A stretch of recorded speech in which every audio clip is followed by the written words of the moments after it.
مجھے مشورے نہیں چاہیے.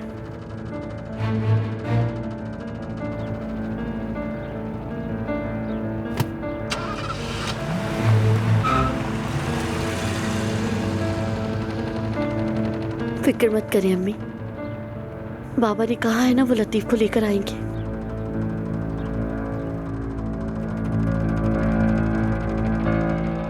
عدنان کے ساتھ تمہارا کیا رشتہ ہے؟ وہ میرے بڑے بھائی جیسے ہیں. یعنی تم کہہ رہے ہو کہ وہ تمہیں کبھی نہیں چھوڑے گا؟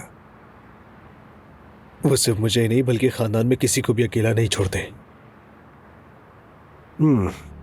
لیکن اس بار معاملہ ذرا مختلف ہے.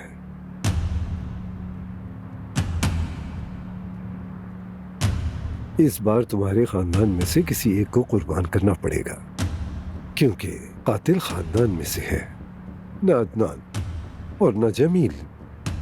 پھر کون بچا؟